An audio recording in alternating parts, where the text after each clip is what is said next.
You don't have the cards right Уруш now. токтосун деп Зеленский менен Трамптын жолугушуусундагы украиналык оператордун көзүнө жаш алган видеосу элдин талкуусунда.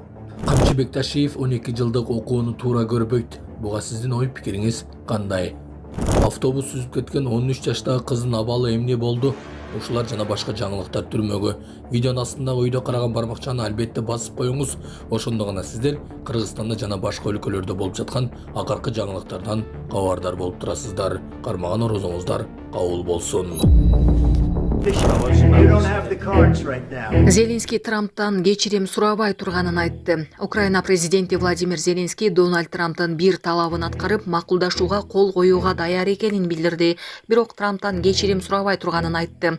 Бул тууралуу BBC News'тун корреспонденти Лаура Кюнсберг 2-марттагы Зеленский менен болгон маегине таянып жазды.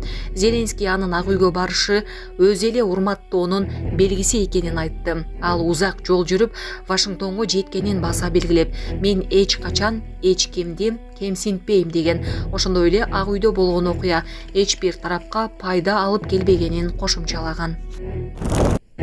Бишкекте автобус кичинекей кызды сүздү. Бишкектеги 11 жана 12 кичи райондордун ортосунда Нуркамал көчөсүндө жолдун жөө жүргүнчүлөр өтүүчү бөлүгүнөн өтүп бара жаткан кызды автобус сүздү. Окурман окуянын видеосу менен бөлүштү.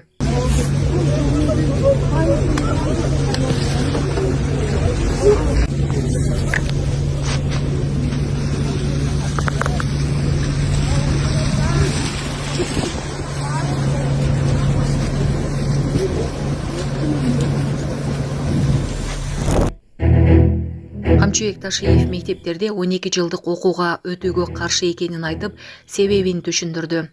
УКМКнын төрагасы Камчы Бекташиев мектептерде 12 жылдык билим берүү системасын киргизүүгө каршы.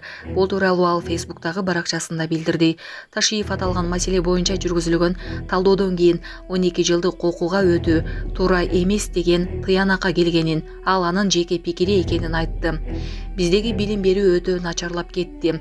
Ушул түйшүктү чечмейинче башка системага умтулуунун кереги жок дейт ал.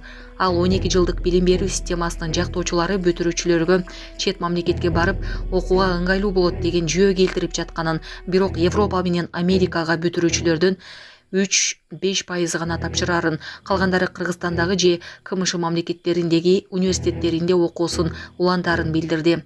Ошондой эле ал жаңы системага өтсөк, кошумча 30 миңден ашык мугалим, 200дөй жаңы мектеп керек болорун айтты. Ташиев билим берүү жагынан алдыда турган мектептерди андан начарыраак окуткан мектептер менен теңеп салуу чоң көйгөй болгонун кеп кылды.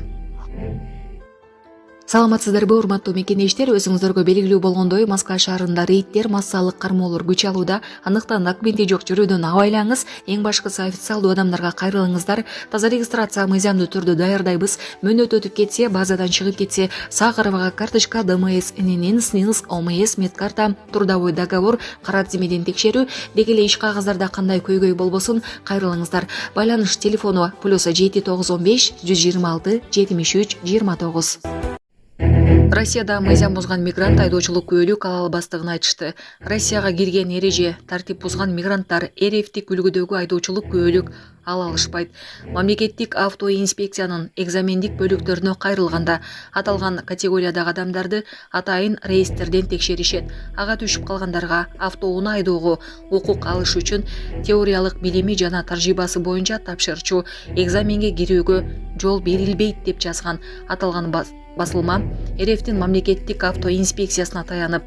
Эске салсак, сөз болуп жаткан реестр Россияда 2015 жылдын 5 февралдан тарта Ички иштер министрлиги, ошондой эле мамлекеттик жана муниципалдык кызматтардын бирдиктүү порталында иштей баштаган.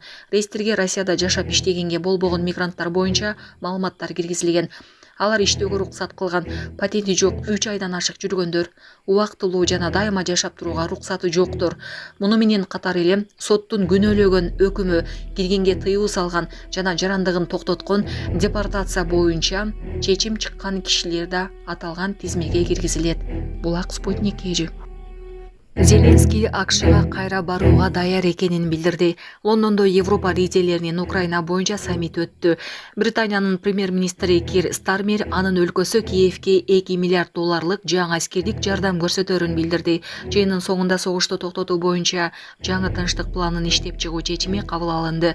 Ал план АКШ менен биргеликте талкууланат. 28 февралда Ак үйдө Украина президенти Зеленский менен Америка лидери Дональд Трамптын ортосундагы жолугушуу кайым айтышуу менен аяктаган. Соңку жыйында Зеленский АКШга кайра барууга даяр экенин билдирди. Булак Азаттык. Ошко кетип бараткан жерлер заправкадан биягы качайын пробка экен. Чыгуучулар